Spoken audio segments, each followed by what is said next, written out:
Welcome to Backbone Unlimited. My name is Matt Hartsky. In this episode, we're going to take a hard look at 5 of the biggest mistakes I've seen public land hunters make over and over again.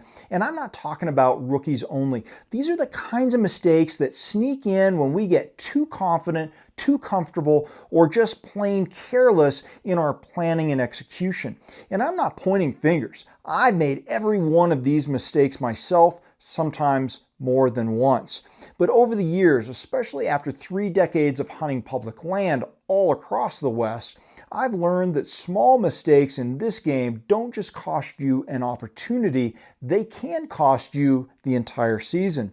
Because let's face it, public land hunting isn't easy. You're not just battling terrain, weather, and animals. You're navigating pressure, unpredictability, limited time, and everything else that makes this pursuit so addicting and so humbling. This episode is here to help you spot the patterns, course correct early, and hunt smarter. These aren't maybe mistakes. They're mission killers if you let them go unchecked. So let's jump into the first one. Let's kick this off with one of the biggest mindset traps I see every season, believing you've found a secret hunting hole just because it looks remote on a map. I don't care if it takes you 2 hours on a trail, a mile of bushwhacking, and 2,000 feet of vertical gain. If it's public land in the West, there's a good chance someone else has probably been there. And if you don't accept that, adjust your plan and prepare for it, you're going to be frustrated when opening morning hits and you're not alone.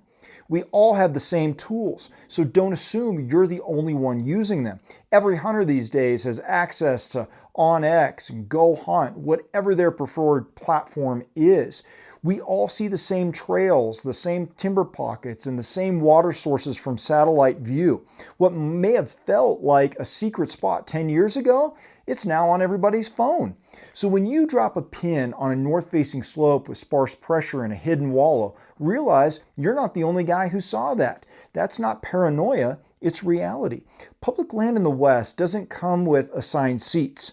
That means if you plan your hunt assuming solitude and don't build in options for flexibility, you're going to burn days trying to outweight pressure that never leaves. I've seen guys hike into a basin, set up a spike camp, and refuse to leave even after 3 other hunters showed up from different ridges. They hang on glass-empty hillsides and keep saying, "This place looks so good on the map." Looked, past tense. That's the problem. Elk and mule deer react fast to human pressure. Western big game doesn't linger in high pressure zones. They have huge ranges. They can climb, dive, and disappear into 1,000 acres of timber, cliffs, and avalanche chutes, often in less than an hour. If you're not hunting around pressure, you're just educating animals without even realizing it. I've seen bulls go completely silent the day after opening morning pressure hits. I've watched bachelor mule deer bucks leave a basin overnight after one noisy hunter crossed a skyline. It happens fast. The animals don't wait for you to figure it out. They relocate, they adapt, and you better be one step ahead of them or you'll never see them again that season. Here's the pivot that changed my results. I stopped resenting other hunters, I started using them. If I hear a bugle at daylight from a direction I wasn't expecting, I take mental note. Where is it coming from? How many? Aggressive or soft? I don't rush toward it or flee necessarily. I see what the elk do in response. If I see a hunter glassing a draw, I ask myself, where will the deer go when they get bumped out of that terrain? Then I shift to those escape routes. Public land hunting is like a chess game, and other hunters are part of the board. If you refuse to see that, you'll get beat before the first move. In the West, terrain is your friend. The ruggedness that scares people off, that's your edge. You want spots where people won't go. Steep chutes, deadfall tangles, small cliffy ledges that require a nasty side hill to access. You also want to key on transition zones, areas bucks or bulls filter into after getting bumped from their primary range. These might not be the prettiest meadows or the most glassable basins, but they hold animals once the pressure pushes them into new habits. I've killed more than one bull and several mature bucks by sitting tight in these little overlooked hideouts while everybody else stomped around trying to call or glass something that had already moved out. If you're hunting opening weekend on popular over-the-counter tags, expect pressure. If you're hunting late season near a road-accessible winter range, expect people. But pressure doesn't mean it's over. It means you need to be smarter than the guys around you. Think in 3 dimensions. Look for bottlenecks. Get in early and sit longer. Glass longer. Backtrack instead of pushing forward. Break the pattern. And most importantly, don't throw a fit when somebody walks through your setup. That's public land. Adapt and move. If you're walking into the woods thinking you've outsmarted every other hunter in the unit, you're already making mistake number 1. And in the West, that mistake gets magnified. The real killers out there don't just have a plan A. They've got a plan B, plan C, plan D. They use pressure like wind. They read it, adapt to it, and let it move animals into their sights. Let's talk about the second mistake, and it's a killer. It's the hunter who finds a good-looking basin, a stretch of dark timber, or a saddle with some fresh rubs and then decides, this is the spot, I'm committing. So they sit and glass the same openings, bugle from the same ridgeline, hike the same loop every day. Meanwhile, the sign dries up, the animals are gone, and they're still hoping something shows. This isn't a patience issue, it's a planning issue. They never built a plan B. The West is too big to hunt like that. Western public land doesn't always reward stubbornness, but it often rewards flexibility. If the sign's stale, the thermals aren't working, or the glassing windows are limited, you don't just wait it out. You adapt fast. I've had spots where I saw 4 bulls in 2 days of preseason glassing. Come September 3rd, it was dead silent. Not a track, not a rub, nothing but dry poop and boot tracks. And I've learned the hard way, you can't force a bad spot to produce just because it should be good. Movement isn't failure, it's strategy. A lot of newer hunters feel like leaving a spot means they've failed, but in reality, staying too long in a dead area is the real failure. You don't want to burn 2, 3, or even 4 prime hunting days sitting on empty ground just because it was part of your plan. I always go in with at least 3 mapped out zones. If plan A doesn't have the fresh sign, bugles, or glassing opportunities I need, I'm already shifting to plan B. Sometimes that pivot takes 2 hours of hiking in the dark. Sometimes it's driving around the unit to the other side of the drainage. Sometimes it means heading home, sleeping, and starting over with a new plan the next day. But I'd rather do all of that than waste time hunting empty terrain for ghosts. Don't let your ego keep you in the wrong spot. We all want to be the guy who picked the right drainage, the one who out-scouted the rest, the one who says, I knew they'd be here. But that mindset can keep you stuck in a dead zone longer than you need to be. Here's the truth. Your ego doesn't kill elk or mule deer. Movement and adaptability oftentimes do. If the thermals are swirling, there's too much pressure, or the wind isn't doing what it's supposed to, leave. If you're not hearing bugles or seeing fresh rubs or poop, leave. If the animals aren't using the area how they were a week ago, get out and find where they are now. Have backup plans built into your e-scouting. When I'm building my hunt strategy in the off season, I don't just mark the best looking area and call it done. I ask, if there's pressure here, where will they go? If the wind shifts hard midday, where can I reposition? If I blow this basin out, where's my next glassing knob? If I tag out early, where can I help my buddy find a bull? That way, when the plan breaks, and it will, I'm not standing on a ridge scrolling my phone in frustration. I've already got a plan locked and loaded. I know the next move. Here's something I tell a lot of newer hunters I talk to. Don't just move with purpose. I don't recommend just hiking for the sake of it. You're not going to bump into a bull at 9,000 feet just because you covered ground. But if you're reading the terrain, using glassing points as checkpoints, and moving toward fresh sign, that's when relocation works. A new ridge with a better wind line, a canyon with less boot pressure, a bench that faces away from the trail system. That's what you're looking for. A lot of guys stay in a spot because I saw a bull here last year, or I had a trail camera pics of bulls in here in August. That's fine for preseason confidence, but if the animals aren't there right now, your memories don't matter.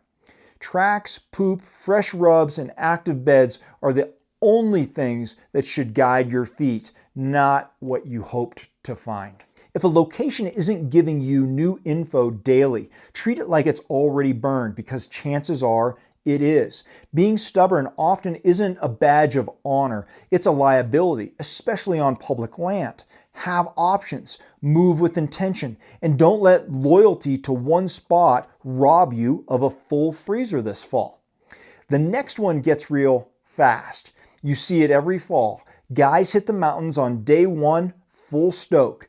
They've got the gear, they've got a tag, maybe they've trained a little, or maybe they just assumed their summer hiking or gym sessions were enough.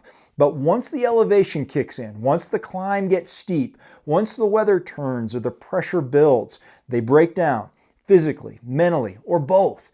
Public land hunting isn't a hike, it's sustained suffering. This isn't weekend hiking. This isn't a 5K fun run. Western public land hunting is the kind of exertion that stacks up day after day. You're hauling weight, climbing elevations, side-hilling sketchy terrain. You're short on sleep, running on backcountry food, sore, tight, dehydrated, cold in the morning, overheated by noon, and all of this before you even find an animal. You have to be in real shape, not Instagram bench press shape, not I lift a couple of days of week shape, hunt shape. Fatigue makes cowards out of us all, even tough hunters. I've watched guys fall apart on day 3 because their legs were shot, their back was tight, and the thought of climbing one more ridge just made them angry. They didn't realize how much that extra 20 pounds on their back would change things. They didn't realize what 10,000 feet does to your lungs. They didn't count for the fact that hunting elk or mule deer on public land doesn't get easier as the week goes on. It gets harder. And once fatigue sets in, you start making bad decisions. You move less. You stop glassing early. You get short-tempered. You second-guess your shot. You lose your edge, and that's when opportunity slips right past you. You don't rise to the occasion. You fall to the level of your preparation. When the moment comes, when that bull is coming in, when that buck stands up, when the shot presents itself, your body needs to be ready. Not just for a clean shot, but for the approach, the draw, the hold, the breath. And if you connect, your body better be ready for the pack out. This isn't about ego. It's not about having a six-pack or some ultra runner resume. It's about being capable, durable, and reliable. You want your body to be something you trust, not something you constantly have to manage or nurse through the week. How you train matters. Jogging a few miles on flat pavement won't necessarily prepare you for a 1,500-foot climb with a 30-pound pack at 9,000 feet elevation. Doing curls in the gym won't prep your legs to side hill for hours through uneven terrain or deadfall. Real backcountry fitness means long weighted hikes, elevation work, core and single leg strength, recovery strategies, and most importantly, consistency. You don't need to be elite, you need to be prepared. That means training for the pack out, not just the hike in. It means practicing loaded movement when your legs are tired and your shoulders are sore. It means building a body that won't quit when the pressure is on. Get comfortable being uncomfortable before the season starts. Want to stress test your system? Do a mock hunt. Get up early, put 30 pounds in your pack, hike a steep route before work, shoot your bow afterward with an elevated heart rate, eat what you'd eat on the mountain, sleep short, move long, stack that up for a few days, and you'll learn real quick where the weak points are. Because once you're on the mountain, it's too late to wish you'd trained harder. There's no substitution for showing up prepared. If you quit because your body, you're gonna regret it all year. I'm not being dramatic when I say this. I've seen guys drive home early, not because the hunting was bad, but because they were broken down. Blisters, tweaked knees, dehydration, muscle cramps, no gas left in the tank. And those guys leave with a freezer still empty and a mind full of doubt and frustration. Don't be that hunter. You don't need to be the fastest guy on the mountain, but you do need to be ready to go the distance. Because when it gets hard, and it always does, it's not your gear or your tags or your intention that'll carry you through. It's your legs, your lungs, and your grit. This next mistake is one that haunts a lot of hunters who never even realize they made it. They spend weeks e-scouting, they drive across the state, they hike miles into a drainage, they set up in what looks like a perfect ambush or calling location, and the animals are gone. No movement, no bugles, no beds, no fresh tracks. Why? Because they blew it on the way in. If you're not getting in clean, if your scent is everywhere, if your sound is careless, or your silhouette is skylined, you're already busted before the hunt starts. I've watched guys walk straight down a ridgeline with a headlamp on full beam, talking to their buddy, crunching through the timber like a parade, and then wonder why they didn't hear a single bugle all day. The truth? That bull heard them coming from at least 400 yards away and slipped out the back door long before they even got close. You need to think like a predator because you are one, right? Big game animals, especially elk and mature mule deer, live and die by their senses. They don't need a full visual. They don't need to smell your skin. They can catch a faint scent on a shifting thermal or a distant snap of a branch and instantly go into survival mode. And once you spook them, they don't just move a little. A lot of times they leave. And if you blow them more than once, you're probably not going to see them again in that basin for the rest of the week. Plan your access to your spot like a hunt, not just a hike. Access is not just how you get to your spot, it's part of the strategy. I treat my morning hike like it's a stalk. I know my wind. I use shadows. I avoid skylines. I step softly. If it's dry and loud, I start earlier and move slower when the grasses are wet. If it's wet and quiet, I slip in with precision. I don't walk the most direct route, I walk the smartest one, even if it adds an extra 15 minutes. And I don't leave camp with my headlamp lighting up the trees like a disco ball. We've all seen the popular headlamps out there nowadays, and if I can navigate by moonlight or a red or green lens instead, I do, because every unnecessary sound or light is a chance to blow the very animals I'm trying to kill. And it's not just about how you come in, it's about how you leave. I've watched guys get impatient after a slow morning, stomp back to camp at 10 a.m., talking on their phone or recapping the hunt out loud, and then wonder why the area went cold the rest of the week. They don't realize they just educated every animal within a half-mile radius. They turned a solid zone into a ghost town with one careless walk out. Me, I like to treat my exit like I'm still hunting. If I need to back out, I glass my way out. I stay low. I watch my wind because you never know what you'll bump and what's coming back in. And I want that spot to be just as fresh tomorrow as it was when I first walked in today. Thermals are king. Understand them or lose the game. You want to talk about animals that know how to use the wind? Mature bulls and mountain bucks live and die by thermals because it's so important to their sense of smell. They'll bed high with the wind at their back and thermals in their face. They'll stage in shadows where rising scent hits them before sound ever does. If you're not using OnX or Go Hunt terrain tools to understand how wind and thermals move through your access route, you're flying blind. One crosswind and you've educated every animal you haven't seen yet. That one mistake can cost you days of opportunity.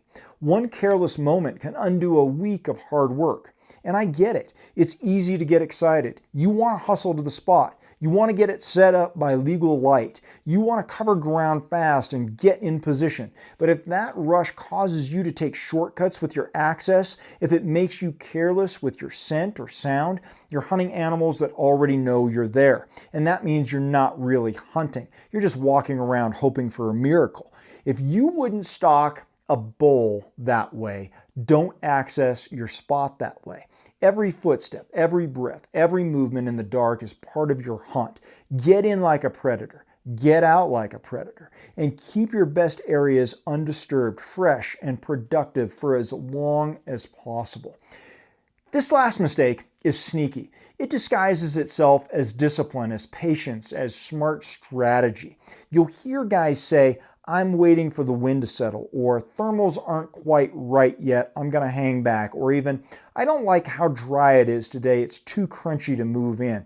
And yes, there is absolutely wisdom in being calculated, but there's also a line, and once you cross it, you're no longer being strategic, you're being inactive, and inactive hunters don't fill tags.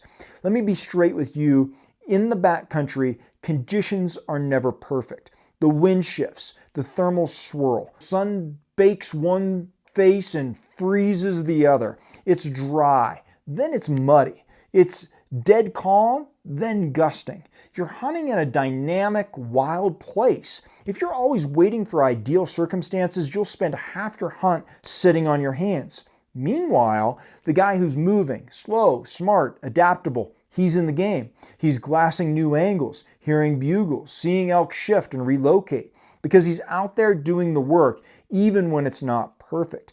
Elk and mule deer don't wait around for you. That bull doesn't care if your wind checker says iffy. That old buck isn't checking the forecast before he feeds out. They're living, moving, reacting to pressure. And if you hesitate when they're active, if you second guess when you should move, that window closes fast. Some of my best encounters happened in moments that weren't textbook. Midday, slight crosswind, swirling thermals, marginal access. But I moved with intent. I played the terrain, I adjusted to the wind as I went. And more often than not, that aggressive action put me within bow range when waiting never would have. Later rarely means better. This one hurts a lot of hunters, especially newer ones. They'll see fresh sign, hear a bugle, even glass a buck on the move, but they'll talk themselves out of going after it. I'll wait for the evening. He might come back tomorrow. I don't want to push him. And yes, sometimes that's sound advice, but often that moment you passed up, that was the shot. That was the chance. And it's gone now forever. I'm not saying be reckless, but if you've got solid wind, decent access, and an animal on its feet, you probably need to get into position because that animal might be 5 ridges over tomorrow. Perfect is the enemy of good enough. There's a difference between making smart decisions and making no decision at all. Some guys use conditions as a crutch, a way to avoid committing. They second guess everything, recheck wind 50 times when 10 would have been plenty. They pace, they overanalyze, and while they're standing there trying to talk themselves into going, the opportunity evaporates. I'd rather make a move and learn from it than sit back and wonder what might have happened. Adaptability beats perfection every time. You want to kill more elk, more bucks? Get better at making decisions in imperfect conditions. Learn how to play the wind with terrain. Learn how to still hunt through crunchy timber. Learn how to stalk with shadows instead of thermals when necessary.